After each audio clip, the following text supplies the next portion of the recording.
दोस्तों मुझे आपको बताते हुए बहुत खुशी हो रही है कि कल भारत ने एक बहुत ही शानदार मिसाइल का सफल परीक्षण किया है और ये परीक्षण किया गया है Su-30 MKI से।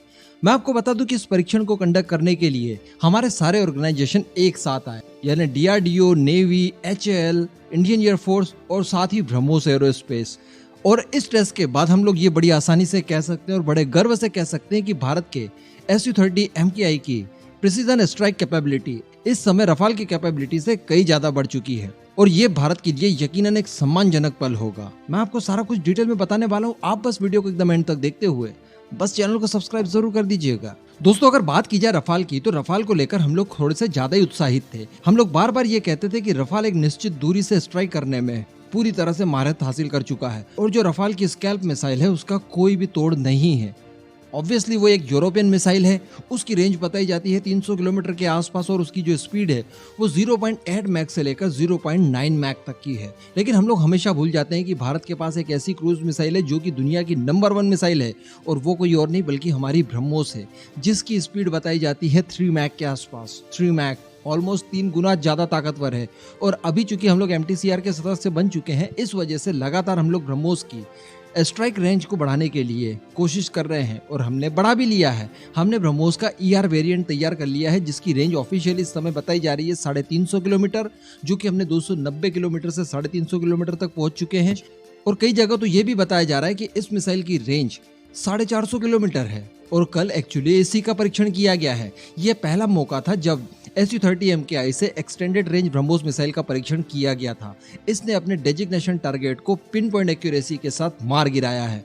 बताया जा रहा है कि इसके लिए लंबी चौड़ी तैयारी की गई थी और एक पूरी युद्ध अभ्यास की परिस्थितियां जनरेट की गई थी, यानी हमारे Su-30 MKI को 1500 किलोमीटर दूर से फिर बे ऑफ बंगाल तक भेजा गया और बताया जा रहा है कि इस दौरान एक बार भी इसे रिफ्यूल करने की जरूरत नहीं पड़ी। साथ ही 1500 किलोमीटर की दूरी तय करने के बाद इसने ब्रह्मोस ER को फायर किया और फाइनली ब्रह्मोस ER ने पिन पॉइंट एक्यूरेसी के साथ अपने डेजिग्नेशन टारगेट को हिट किया। ये बहुत बड़ी बात थी। तो कहने का मतलब जो हमारी प्रेसिजन स्ट्राइक कैपेबिलिटी है या Su-30 MKI की, वो रफाल से कई गुना ज्यादा ताकतवर है। ब्रह्मोस के बारे में ज्यादा कुछ आपको बताने की जरूरत नहीं है। हमने लास्ट मंथ देखा जब पाकिस्तान में ब्रह्मोस घुसी थी। कुछ इसी तरह का सिनारियो अब भी हो सकता है, बल्कि अब तो हमारे पास एक्सटेंडेड रेंज मौजूद है। ऐसी परिस्थिति की जब कोई युद्ध होगा भारत और चाइना के बीच में, ये मान लीजिए कि कोई कॉन्फ्लिक्ट गर्म हो जाता है, मामला थोड़ा सा हाई प्रोफाइल हो जाता है और किसी तरह के छोटे मोटे युद्ध की भी स्थिति आती है, तो ऐसी परिस्थिति में जो चाइना की फ्रंट लाइन ऑफ ऑफेंस है उसे डिस्ट्रॉय करने के लिए भारत की ब्रह्मोस सबसे ज्यादा कारगर साबित होगी। और चूंकि अब इसमें एक्सटेंडेड रेंज वाली मिसाइल हम लोगों ने इंटीग्रेट कर दी है, तो कहीं ना कहीं एक सेफ जोन पर रहकर ही हम लोग बड़ी आसानी से स्ट्राइक कर सकेंगे। चाइना द्वारा अगर S-400 भी हमारे Su-30 MKI के खिलाफ इस्तेमाल किया जाता है तो उसमें भी वो नाकाम होगा। यानी कहने का मतलब ये कि बार बार आपने नोटिस किया होगा कि जब से राफेल आए हैं कहीं ना कहीं हमने Su-30 MKI को बहुत ज्यादा अंडर एस्टिमेट किया है, बहुत ही ज्यादा। Su-30 MKI की डिमांड मान लीजिए कि हमारे लिए खत्म ही हो गई है, कुछ इस तरह का सिनेरियो डेवलप हो गया था। लेकिन ऐसी बात नहीं है। भारत के पास 272 की संख्या में Su-30 MKI मौजूद है, जिनमें से मैक्सिमम सुखोइस के अंदर हमने ब्रह्मोस का इंटीग्रेशन शुरू कर दिया है। आने वाले समय में हम लोग हमारी पूरी फ्लीट के अंदर इसका इंटीग्रेशन जरूर करेंगे। ऐसी परिस्थिति में हमारे सुखोई 30 MKI जो कि इस समय इंडियन एयरफोर्स की बैकबोन बने हुए हैं, कहीं ना कहीं वो रफाल या फिर उससे भी ज्यादा कैपेबल होंगे।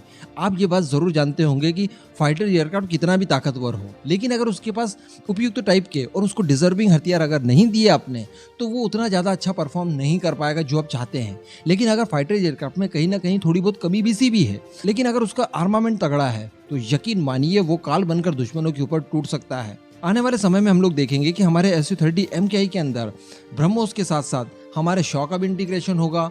गौरव गौतम टाइप के जो हमारे लॉन्ग रेंज के गाइडेड बॉम्ब्स हैं उनका इंटीग्रेशन किया जाएगा। हमारी जो रुद्र मिसाइल है उनका इंटीग्रेशन होगा। हमारी अस्त्रा मिसाइल सीरीज जो है उनका भी इंटीग्रेशन होगा। तो कहने का मतलब इसका जो आर्मामेंट है, जो इसका वेपन पैकेज है, बड़ा ही तगड़ा होने वाला है, वर्ल्ड क्लास टाइप का होने वाला है। बाकी इस पूरे मुद्दे पर आपका जो भी मानना हो नीचे कमेंट करके जरूर बताइएगा।